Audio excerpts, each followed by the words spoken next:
चलो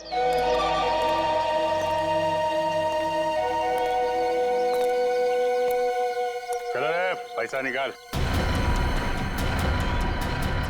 आएगा पैसा? पैसा क्यों दूं? अबे मेरे लाल टमाटर नीले बैगन, हर बार पूछता है काय का पैसा है? पकिया के इलाके में दुकान लगाने का, इस बस्ती की हवा में सांस लेने का, और तेरी जान की सलामती का पैसा ये फ्री में आएगा क्या? फोकट में मिलेगा तेरे को? चल पैसा निकाल, जल्दी निकाल। लो लो जाओ बाबा। चल रे, पानी पूरी निकाल। कान में मैल गया क्या? चल निकाल, चल। ये फिर से आ गए यहाँ पे? नाक में दम कर रखा है इसने। ऐसे मुजरिमों को तो सिर्फ सीआईडी ही सबक सिखा सकती है। अबे बर्फ के गोले, चल निकाल। ये टाइम खोटी मत कर रहे, निकाल निकाल। सचिन तैयार है ना? तैयार हो से। अरे ये सीआईडी की गाड़ी है ना? हाँ, पर सीआईडी यहाँ कैसे? चलो ना इस पकिया की शिकायत करते हैं। नहीं नहीं, रहने दो। बिना वजह ऐसे लोगों से मुसीबत लेने से कोई फायदा नहीं। चल रे प्यारे पान वाले, बढ़िया बनारसी पान केला, और सुन, पान असली बनारसी होना चाहिए, वरना तेरे को बनारस भेज दूंगा। क्या? आइए मैम साहब, आइए इस तरफ आइए।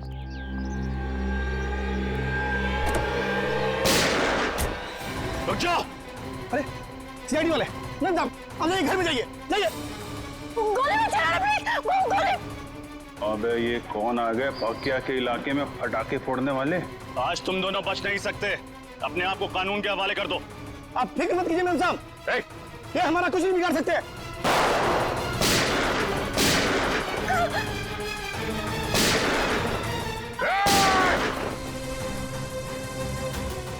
आप अंदर बैठो, बैठो।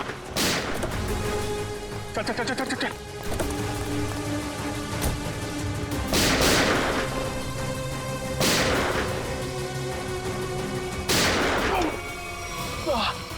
सचिन तुम ठीक हो? आप मेरी चिंता मत कीजिए, आप जाइए प्लीज, प्लीज।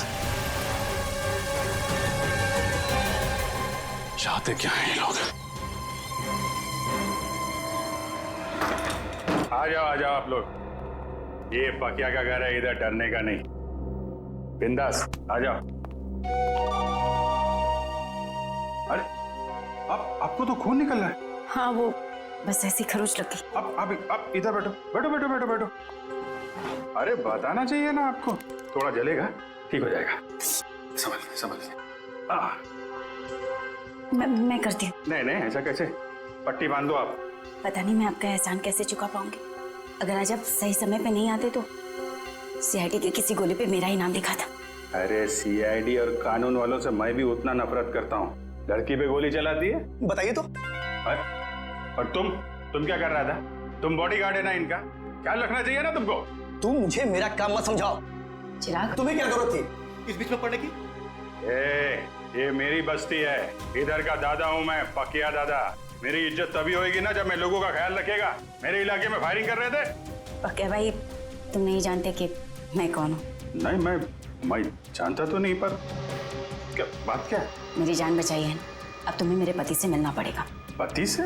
अरे क्यों? भाई तुमने मेम साहब की जान बचाई है, बॉस से तो शाबाशी लेनी पड़ेगी ना। अरे नहीं, मेरे को कोई शाबाशी वाबाशी नहीं चाहिए।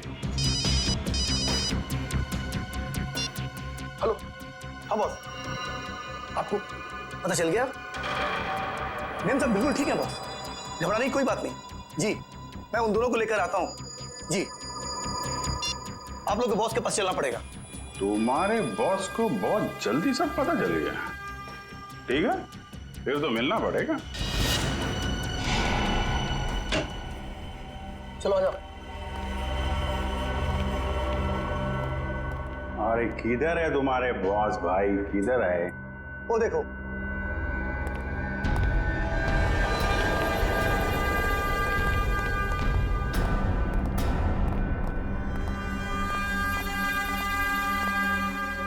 तो तुम ही हो नौजवान? पाकिया नाम है मेरा। मजाक? मेरे साथ मजाक? अच्छा, मेरा नाम तो तू जानता ही होगा ना? अभी साहब आप मजाक कर रहे हो, अपना नाम बताया नहीं तो मैं जानेगा कैसे? मेरे बॉस को नहीं जानते? इनके सामने अच्छे अच्छे महारथी भी सूखे पत्ते की तरह कांपने लगते हैं। इनका नाम है Dilawar. Dilawar? Sir, sorry sir, Dilawar साहब को कौन नहीं जानता? ये तो मेरी खुशकिस्मती है सर कि मैं दिलावर। तुम ठीक तो हो ना मेरी जान? जी बिल्कुल ठीक हो। तुम्हें हल्की सी भी खरोंच आती है तो मेरी आवाज गले में अटक जाती है। मैं ठीक हूँ। चिराग, तुम अपना काम ठीक से नहीं कर रहे। माफ करना बॉस, गलती हो गई। गलती का एक ही नतीजा होता है और उसे कहते हैं सजा, और तुम्हें अपनी ड्यूटी ना निभाने की सजा जरूर मिलेगी। कैसी सजा बॉस? मौत। सर, ये क्या कर दिया आपने? मार दिया बेचारे को? बेचारा नहीं था ये, कमजोर था ये, और दिलावर को कमजोर लोग बिल्कुल पसंद नहीं। तू तो कमजोर नहीं है ना? नहीं, मैं आप तो देख ही रहे, मैं हट्टा कट्टा आदमी हूँ सर, मैं बिल्कुल कमजोर नहीं हूँ। आज से सोनल की सुरक्षा की जिम्मेदारी तुम्हारे सर पे है। अब से तू इसका नया बॉडीगार्ड है। नहीं सर, मैं किसी का बॉडीगार्ड नहीं कर सकता सर, प्लीज सर, आप अपने रास्ते, मैं अपने रास्ते। इसे तू अपनी खुशकिस्मती समझ या बदकिस्मती, लेकिन सच्चाई ये है कि अब हमारे रास्ते मिल चुके हैं, और अगर तूने मेरी बात नहीं मानी तो तेरा अंजाम भी वही होगा जो चिराग का हुआ है।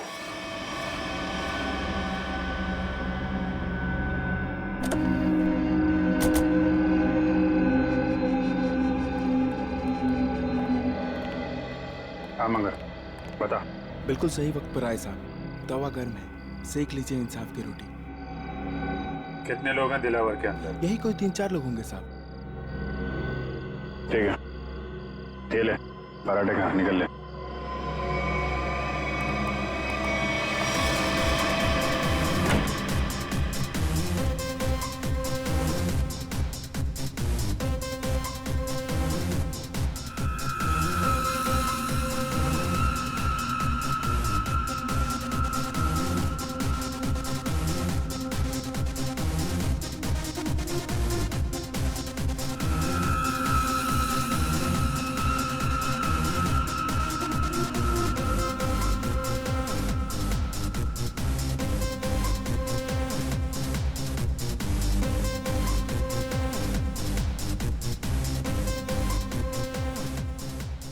पूरे सामने।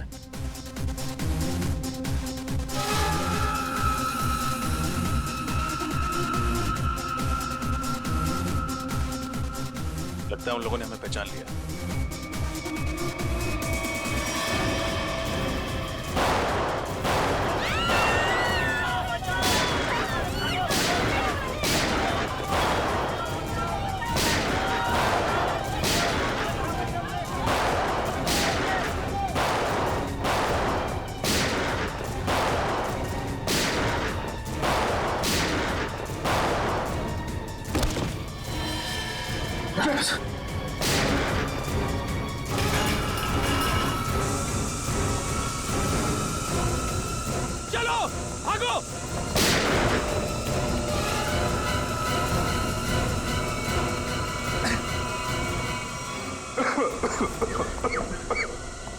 रजत, कैसे हो तुम? खास नहीं सर, बस हाथ पे लगी। दिलावर तो यहाँ था ही नहीं, उल्टे इन लोगों को भी मालूम था कि हम लोग आने वाले हैं। सब प्लान था इनका। जल्दी हॉस्पिटल लेके चलो, चलो।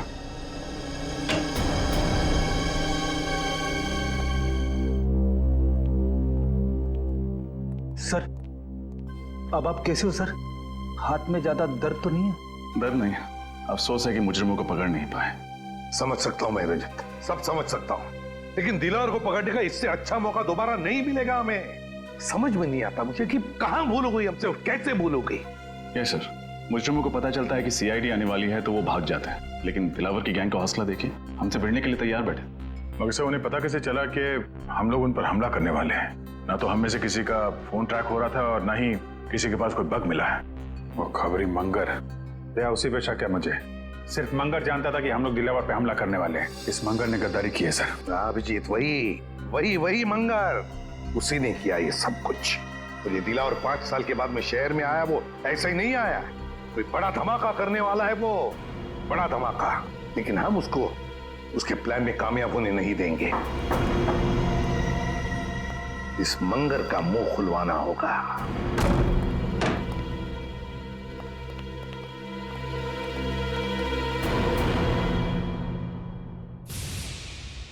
इसे 2 गोलियां लगी।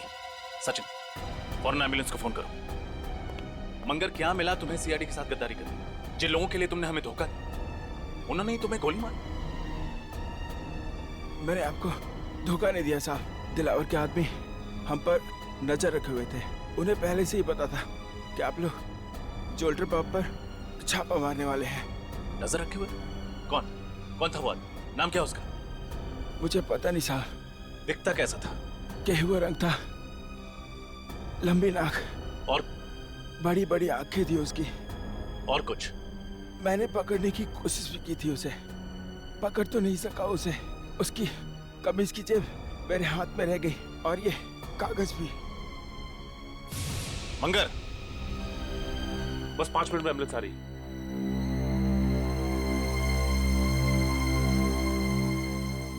बहुत देर हो गई सचिन, ही इज डेड। लेकिन जाते जाते हमारे लिए बहुत बड़ा काम कर गया। दिलावर गैंग के आदमी की जेब में रखा ये कागज दे गया।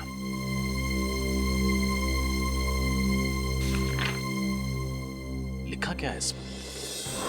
मंगर ने मरने से पहले उस आदमी का हुलिया बताया था। बस उसका स्केच बनवाओ। मुझे वो आदमी किसी भी हालत में चाहिए। लग जाओ काम पे सब लोग।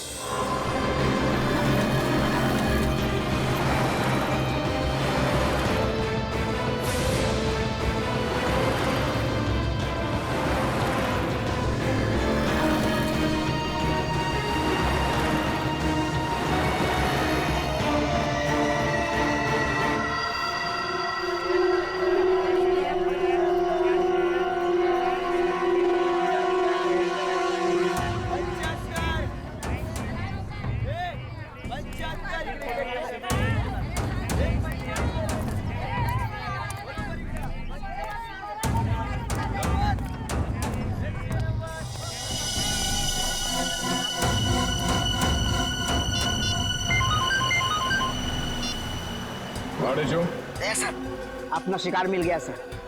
वो मकानी बस्ती में मच्छियां खरीद रहा था। मकानी बस्ती? ठीक है, उस पर नजर रखो। हम लोग थोड़ी देर में वहां पहुंचते हैं। Yes sir.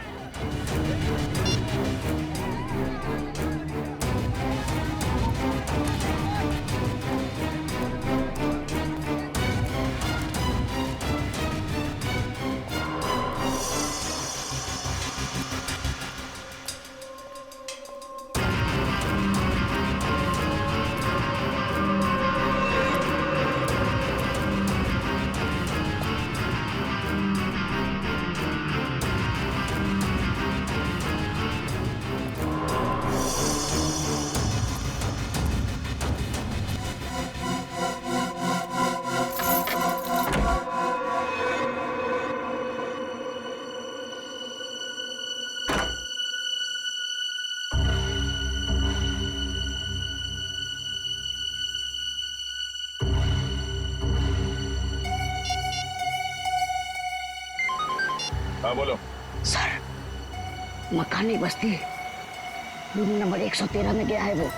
कमरा नंबर 113, मकानी बस्ती। सोमवार से शनिवार सुबह के 9 बजे से लेकर 2:30 बजे तक, मतलब 6 दिन 5.5 घंटे। और सर शाम में 4 से 6 बजे तक स्विमिंग। हाँ, ऐसी दिनचर्या, ऐसा टाइम टेबल तो इन बदमाशों का हो ही नहीं सकता। दिलावर के या फिर उसके किसी गैंग वाले का। हाँ सर, लेकिन ये दिनचर्या किसकी हो सकती है? हाँ, एक हो सकता है कि ये टाइम टेबल चिराग के किसी आसपास के आदमी का हो सकता है। सर, कहीं ये दिनचर्या उसकी बीवी या उसके बच्चे की तो नहीं? बीवी या बच्चे की? बच्चे की हो सकती है, बच्चे की हो सकती है। सोचो जरा, सुबह 9 बजे से लेकर दोपहर के 2:30 बजे तक स्कूल, और फिर शाम के 4 बजे से लेकर 6 बजे तक स्विमिंग।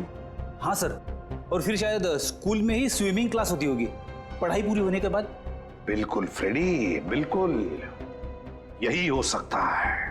पता लगाना पड़ेगा शहर में ऐसी कितनी स्कूल्स हैं जिनकी ये दिनचर्या, ये टाइम टेबल है। चिराग, दिलावर। आडेचो, किधर? इधर सर। वेरी गुड, बहुत अच्छा काम किया तुमने।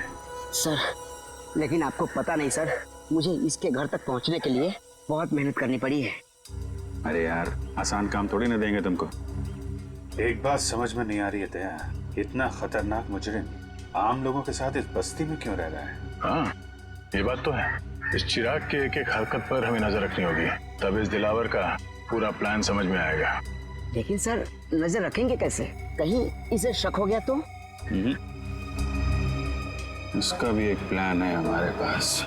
मेरे भाइयों, अब सब्जियों, मिट्टी, स्याही के दागों से डरने की कोई जरूरत नहीं, क्योंकि अब आपके सामने आ गया है आपके कपड़ों को साफ, स्वच्छ, चमकदार रखने वाला washing powder. Wash off, off, off, off.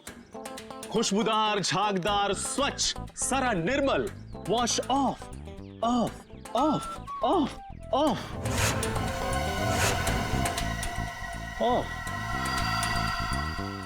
ये देखिए, जैसा कि आप सब देख सकते हैं, ये एक शर्ट है और ये मैली है। चलिए इसे और मैली कर देते हैं। अब देखिए कैसे 2 मिनट में, जी हाँ, सिर्फ 2 मिनट में वॉश ऑफ इसके सारे मैल धो डालता है।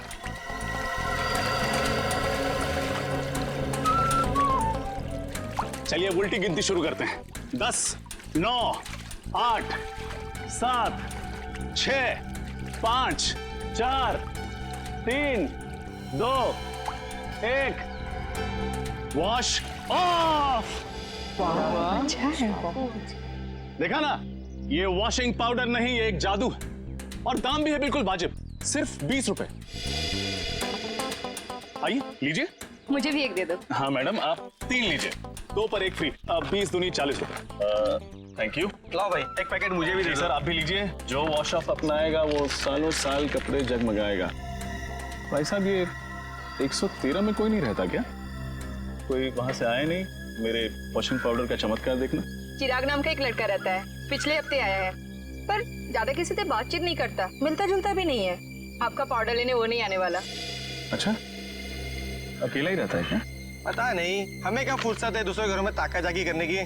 लाओ आप मेरे पैसे वापस दो। हाँ लीजिए सर, थैंक यू।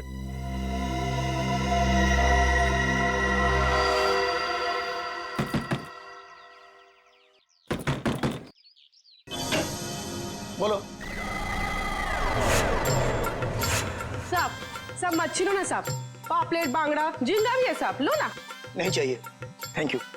क्या साहब, देखो तो सही, मच्छी एकदम फ्रेश है। नहीं चाहिए, जाओ यहाँ से। साहब, आपके घर में आई आपकी बाइको आयत का? कोई नहीं है बाबा, जाओ यहाँ। क्या साहब, है तो वो देखो, झूठ काहे को बोलता है? कहा था ना आपसे कि बाहर नहीं आइएगा।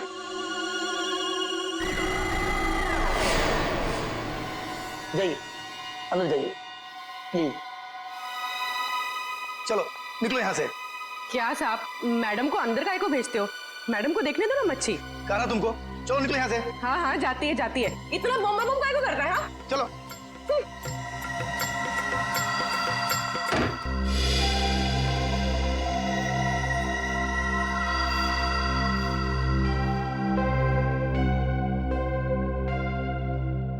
सर। हाँ पूर्वी। सर, हमारा शक सही निकला। चिराग उस घर में अकेला नहीं था, उसके साथ एक लड़की भी थी। कौन थी वो लड़की? सर, मैंने उसे ठीक तरह से देखा नहीं, लेकिन सर मेरी मछली की टोकरी में खुफिया कैमरा था, उसमें उसकी फोटो कैद हो गई है और ये है उस कैमरे की चिप। चलो श्रेय, देखते हैं कौन ये लड़की।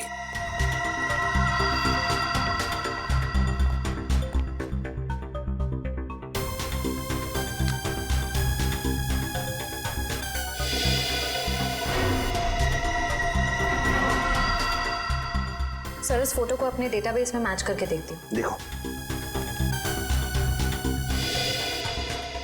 सर, फोटो मैच हो गई। ये तो दिलावर की पत्नी सोनल है। दिलावर की पत्नी? लेकिन सर, ये उस मामूली सी बस्ती में चिराग के साथ क्यों रह रही है?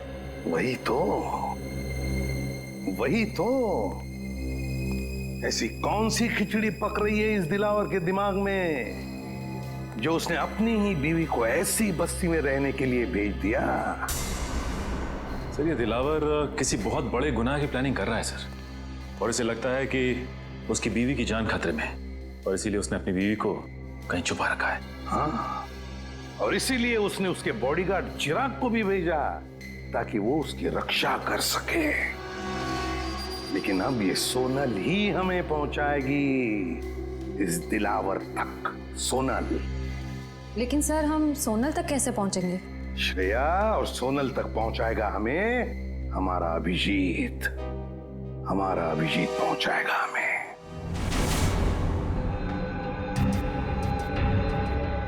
मैं बॉडीगार्ड बनूंगा। सोनल मैडम का बॉडीगार्ड मैं बनूंगा सर। अच्छी बात। अच्छी बात सर, बहुत अच्छी बात है। दिलावर सेठ की वाइफ का बॉडीगार्ड बन गया हूं मैं सर। मैं ये खबर अपने दोस्तों को बता देता हूं सर। अब से तुम्हारा फोन ये और सुन, 1 महीने के लिए मैं बाहर जा रहा हूं, तब तक सोनल मैडम का ख्याल रखना। जरूर सर। क्यों सचिन, अब कैसी है तबीयत? सर मामूली सा जख्म है, ठीक हो जाएगा। मामूली सा जख्म? हाँ, अभिजीत सर के निशाने पर भरोसा था तुम्हें? हाँ सर, मुझे पूरा यकीन था कि अभिजीत सर की चलाई हुई गोली मेरी जान नहीं लेगी, सिर्फ उन मुजरिमों की आंखों में धूल झोंकेगी।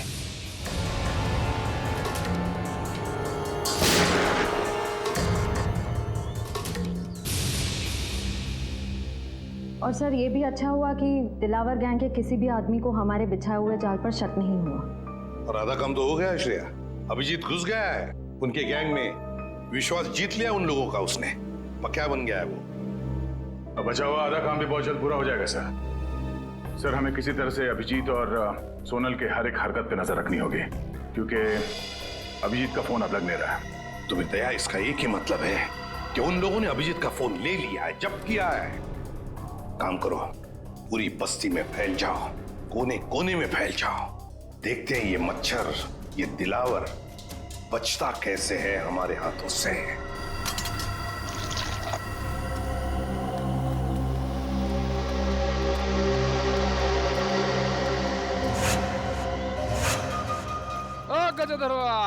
भगवान के नाम पे चली चली रे पतंग, चली चली रे। ये प्रेस कर दो। एक शर्ट का कितना? 10 रुपया। और पैंट का? उसका भी 10 रुपया। इतना महंगा क्यों? अरे भाई महंगाई के जमाना है तो महंगा होगा ना। आज नहीं कल मिलेगा, बहुत काम है। चली चली पतंग, चली चली सुनेगा।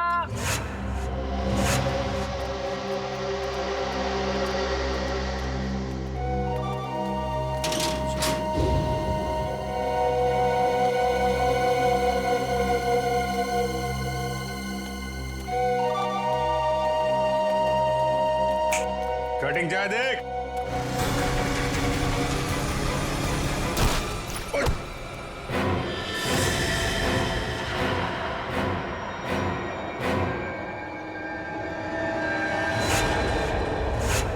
अबे एक पांव खबर पे, दूसरा पांव बाइक पे, तेरे को दिखता नहीं है क्या एक्सपायरी डेट? एक्सपायरी डेट बोला? अबे सड़े हुए कैक्टस के कांटे। हाँ? काटा मेरे बोले को?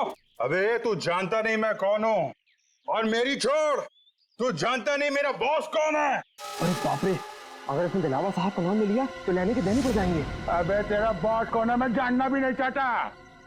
तू जानता है मैं कौन हूँ? अरे चल चल, तेरी उम्र का लिहाज कर रहा हूँ मैं, वरना तू जानता नहीं मेरा गुस्सा कितना तेज है। तू उम्र का ढोस दे रहा मुझे? हाँ? अबे तेरे जैसे 40 को एक साथ 2 पे पछाड़ मारता हूँ मैं आज भी। ए मेरा गुस्सा बहुत गर्म है। आज मंडे में हाथ नहीं उठाता किसी पे मेरा हाथ। आज मेरा भी ऊपर से कोई रोक लो रे, मेरे हाथ से खून हो जाएगा इसका। हाथ नहीं लगाना मेरे को। क्या कर लेगा तू? क्या कर लूंगा? हाथ तो लगा के दिखा। अरे छोड़ जल्दी से, अभी टक्कर का नहीं है। अबे टक्कर मार के गिरा दूंगा इसका तो। अबे अपने दादाजी को लेके जाओ, वरना एम्बुलेंस बुलाना पड़ेगा, समझा क्या? एम्बुलेंस मैं चलाऊंगा बे। ऐसे नहीं मानेगा। क्या हो रहा है? क्या कर रहा है? अरे समझा लोगों। छोड़। ये पक्या मरवाएगा क्या? इतनी सी बात पे इतना रायता क्यों फैला रहा है? अरे बात इतनी सी नहीं है, बात इज्जत की है, समझा? अरे छोड़ मेरे को। अरे चल ये सफेदी की दुकान चल। छोड़। अरे आज मंडे है वरना मैं इसको। अरे मेरा भी उपवास है आज। समझा उसको? समझो यहाँ झगड़ा करना ठीक नहीं है। चलो हाँ तो छोड़ना। ये तू बच गया, आज मंडे है। मंडे के दिन भाई किसी पे हाथ नहीं उठाता। बस ठीक है चाचा जी जाओ। ठीक है चलो जाओ। चाय बना भाई। क्या तमाशा लगा रखा है यहाँ पे? निकलो सब, जाओ सब लोग। चलो और चली चली रे पतंग, चली चली रे।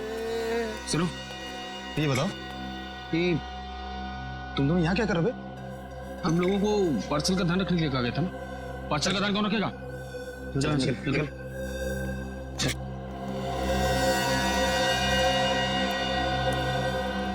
हेलो दया भाई, बहुत जोल झाल है।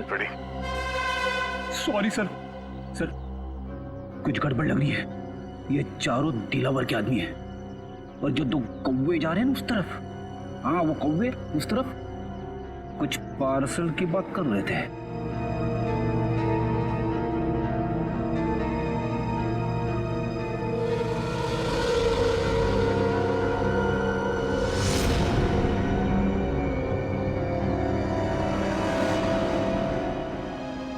ये हाथ में लगे जख्म तो भर जाएंगे, मगर उन जख्मों का अंत कैसे होगा? डॉक्टर, ये जख्म नहीं, दिलावर की बीवी होने का इनाम है। चले? जी। आप कौन? मैंने पहले आपको कभी नहीं देखा। अरे वो माय। जी डॉक्टर, ये मेरे चचेरे भाई है अविनाश। चले अविनाश भैया? हाँ जी चलिए।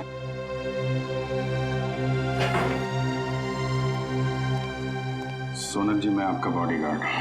आपकी रक्षा करना मेरा धर्म है, फिर चाहे मुझे आपको किसी से भी क्यों ना बचाना पड़े। मैं जानती हूँ पक्या भाई आपका इशारा किस तरफ है, लेकिन कुछ जख्म किस्मत की लकीरों की तरह होते हैं जिन्हें सिर्फ सहा जा सकता है, बदला नहीं जा सकता। आप एक बार बोल के तो देखिए, आपकी किस्मत के हर कांटे को आपकी जिंदगी से उखाड़ फेंकूंगा।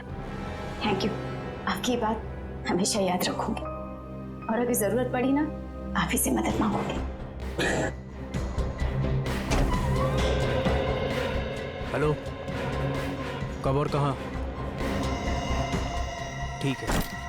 अरे नहीं, आप क्यों तकलीफ कर रहे हैं, मैं उठा देता हूँ। कब का फाइनल हुआ? गणपति। ये लीजिए।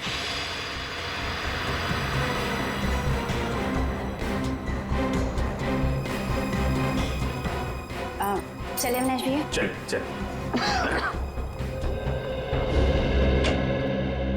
सर, अरिजीत, ये उन स्कूल्स की लिस्ट है जो सुबह 9 बजे शुरू होते हैं और 2:30 बजे खत्म हो जाते हैं। 7 स्कूल्स हैं, 7। और ये देखो, स्विमिंग लेसन भी है 4 बजे से 6 बजे तक। Yes sir. रजत, इन 7 स्कूल में से कोई एक स्कूल है जो हमें इस दिलावर के करीब ले जाएगा।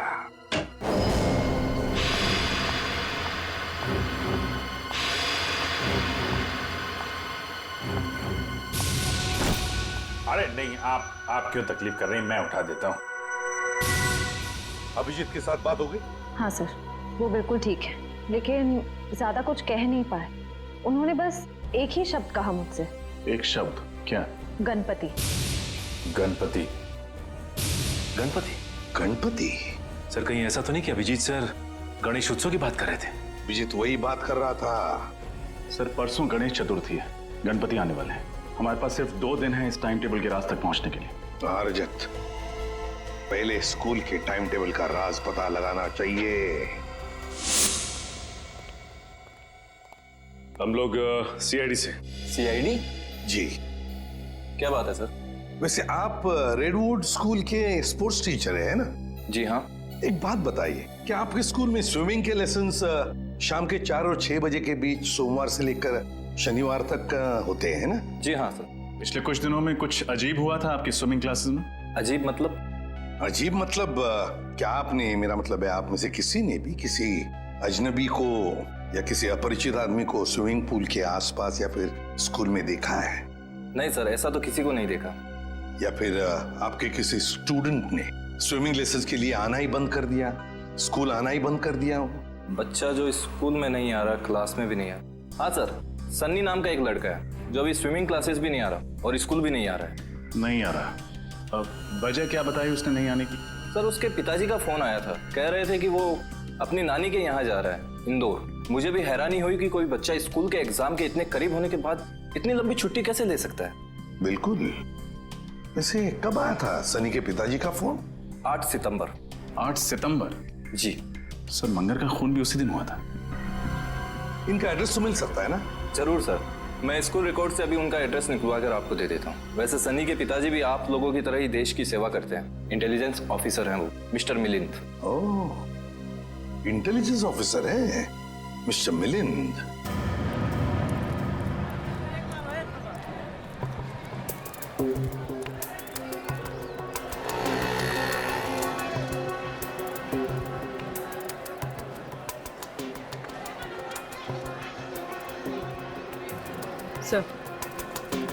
सर वो लोग खिलौने खरीद रहे।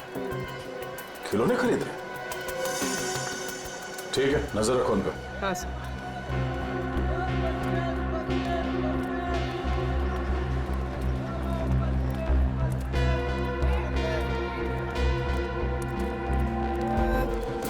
कौन कौन सा टॉफी है तेरे पास? अरे ये लेते हैं ना। ये निकाल, बच्चे को ही पसंद आएगा। सही है। सर ये लोग किसी बच्चे के बारे में बात कर रहे हैं। कहीं उसी बच्चे के लिए तो नहीं जिसका शेड्यूल हमें उस कागज पर मिला था? सर हो सकता है दिलावर के बच्चे के बारे में बात कर रहे हो।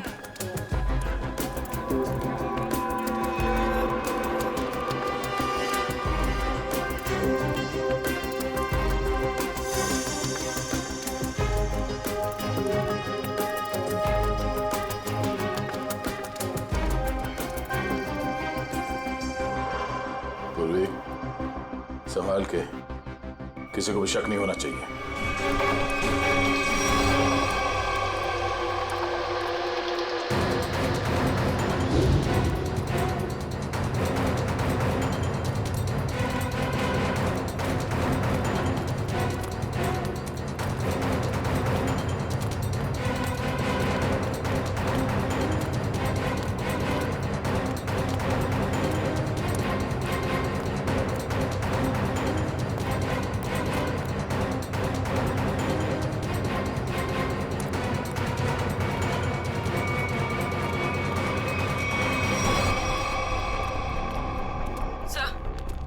वो दोनों गायब हो गए, कहीं दिखाई नहीं दे रहे।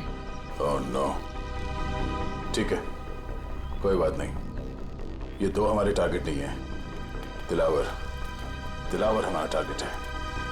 आसपास नजर रखो। कौन आया है इस वक्त? कौन है? जी कहिए, किससे मिलना है आपको? हम लोग सीआईडी से। मिलिंद जी हैं घर पे? जी हाँ, मैं हूँ मिलिंद, बोलिए। मिलिंद जी, मैं एसीपी प्रद्युमन, सीआईडी से। अरे सर, आपको कौन नहीं पहचानता, आइए ना प्लीज, आइए सर। सर कैसे आना हुआ? वैसे आपके बेटे के स्कूल से हमें पता चला कि आप एक इंटेलिजेंस ऑफिसर हैं। जी हाँ, मैं आईबी डिपार्टमेंट में हूँ। पर आप लोग मेरे बेटे के स्कूल क्यों गए थे? एक केस के सिलसिले में। वैसे आपका बेटा सनी है कहाँ? वो तो मैंगलोर गया हुआ है अपने चाचा के घर पे। क्या? मैंगलोर गया अपने चाचा से मिलने के लिए? लेकिन सनी के स्कूल वाले तो बता रहे थे कि वो अपनी नानी से मिलने के लिए इंदौर गया हुआ है। जी हाँ, पहले वो इंदौर गया हुआ था, लेकिन अभी वो मैंगलोर गया हुआ है। पर किसी भी केस से सनी का क्या लेना देना? बात ये मिलिंद जी की आपने दिलावर का नाम तो सुना ही होगा ना? वो मशहूर गैंगस्टर जिसने पूरी दुनिया में आतंक मचा रखा है। हाँ वही। मिलिंद जी, दिलावर के गैंग के मेंबर की जेब में से एक कागज का टुकड़ा मिला है जिस पर आपके बेटे सनी के स्कूल का टाइम टेबल है, रेडवुड स्कूल का। सोमवार से शनिवार तक 9 बजे से 2:30 बजे तक स्कूल और फिर 4 बजे से 6 बजे तक स्विमिंग के लेसन्स। तुम्हारे बेटे का स्कूल का टाइम टेबल किसी गुंडे के जेब में? ये कैसे हो सकता है? क्या ये कागज मैं देख सकता हूँ? बिल्कुल, प्लीज। सर, इसमें ना तो सनी का नाम लिखा हुआ है और ना ही सनी के स्कूल का नाम लिखा हुआ है। तो आप इतने यकीन के साथ कैसे कह सकते हैं कि ये टाइम टेबल सनी के स्कूल का ही है? मिलिंद जी, जिस दिन मंगर मारा गया उसी दिन आपने सनी के स्कूल में मतलब रेडवुड स्कूल में फोन करके कहा कि सनी 7 दिन के लिए स्कूल नहीं आएगा। जी हाँ, किया था। लेकिन सर, आप किस बात को कहां ले जाकर जोड़ रहे हैं? मैं पूरे यकीन के साथ कह सकता हूं कि मेरे बेटे सनी के अलावा किसी और बच्चे ने छुट्टी जरूर ली होगी, पर इससे दिलावर गैंग का क्या संबंध?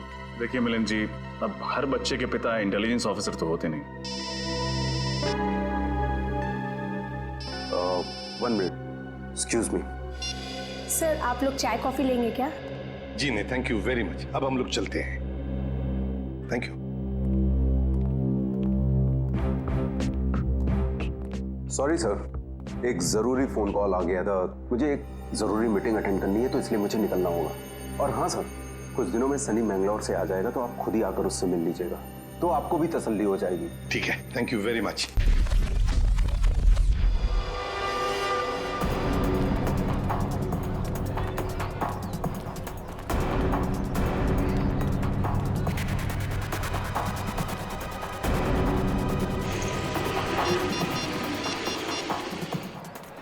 सैमसंग का फोन क्यों नहीं लग रहा?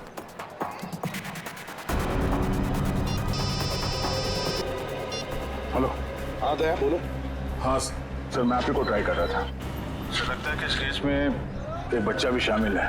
तो 2 गुंडे किसी बच्चे के लिए कुछ सामान खरीद रहे थे। दया, बच्चा शामिल है मतलब बच्चे को किडनैप किया गया है। बच्चे का नाम सनी है और उसके पिता का नाम मिलिंद, और ये मिलिंद एक इंटेलिजेंस ऑफिसर है। लेकिन दया, ये मिलिंद हमसे छुपा रहा था कि उसके बेटे का किडनैप हुआ है, समझे?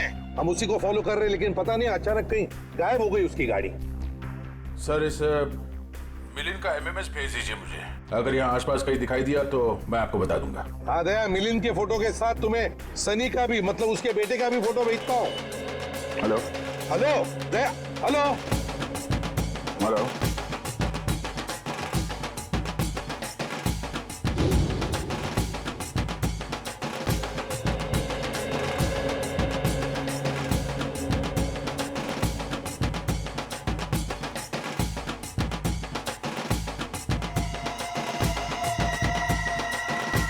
हेलो दया,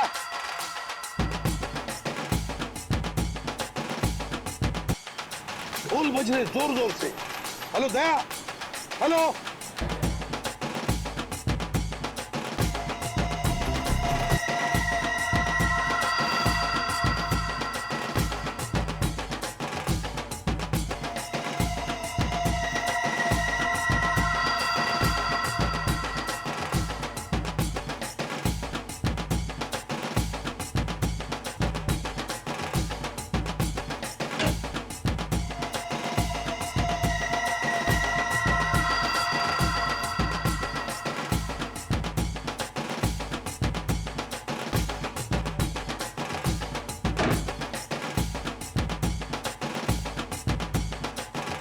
आपको एक जोक सुनाओ क्या? चुटकुला। एक बार एक आदमी लाइब्रेरी जाता है किताब पढ़ने। उसने एक मोटी सी किताब निकाली लाल रंग की। 3 घंटा पढ़ने के बाद उसको बहुत बोर हुआ। वो लाइब्रेरी वाले से बोला, बॉस कैसा किताब है? हर किताब में पहले कहानी लिखी होती है, बाद में राइटर का नाम होता है। इस किताब में तो राइटर लोगों के नाम लिखे ले, कहानी तो है नहीं। तो लाइब्रेरी वाला बोला, बॉस जो किताब तुम पढ़ रहे हो ना, वो कहानी का किताब नहीं है, बल्कि टेलीफोन की डायरेक्टरी है। Telephone directory. चलिए, इसी बहाने आप थोड़ा हंसी तो। Thank you. Thank you? अरे आपको जोक अच्छा लगा तो एक और सुनाता हूँ। नहीं नहीं, जोक के लिए थैंक यू नहीं था। थैंक यू इसलिए क्योंकि आप मेरी इतनी परवाह करते हैं। हॉस्पिटल के क्लिनिक में भी आपने जो कुछ भी कहा कि आप पिछले कुछ दिनों से जो कुछ भी मेरे लिए कर रहे हैं, वो तो सिर्फ एक भाई अपनी बहन के लिए कर सकता है।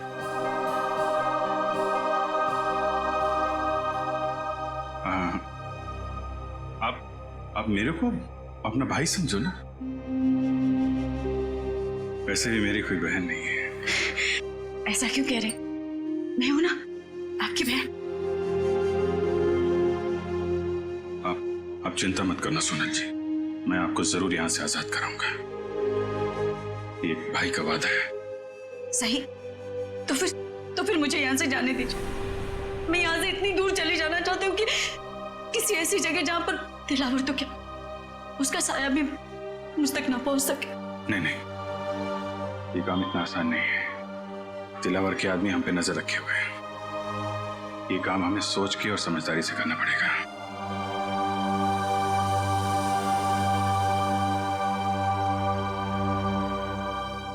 क्या भाई, क्या आप मुझे बस्ती वाले गणपति जी के दर्शन के लिए ले जा सकते हैं? ठीक है।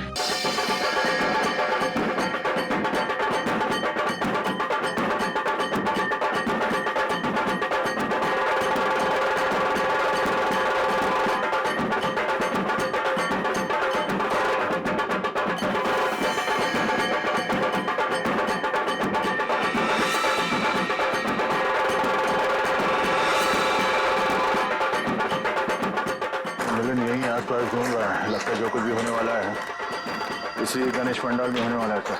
हाँ दया, मिलिंद इसीलिए यहाँ आया होगा उन लोगों को मिलने के लिए कि उसके बच्चे को किडनैप जो किया उन्होंने। हाँ सर, ये वही लोग होंगे जो बच्चों के लिए कुछ सामान खरीदे। हाँ, चौकन्ना रहे ना सब लोग।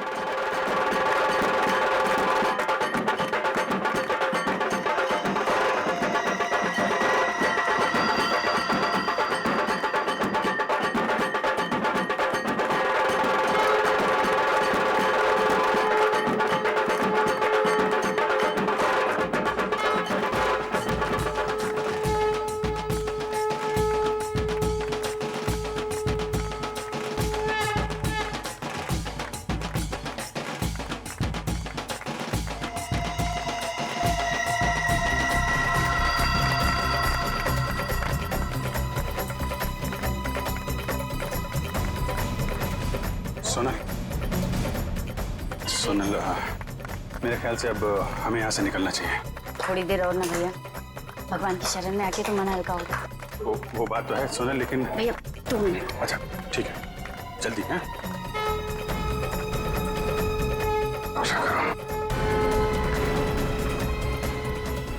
बस वो देखो उधर।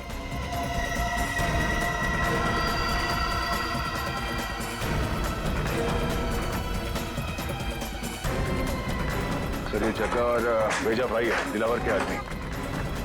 और सर इनके साथ सनी भी है, और सनी इस तरह से मुस्कुरा रहा है जैसे उसे पता ही ना हो कि उसके साथ क्या हो रहा है। सोनल चलो सुनो, चलना चाहिए।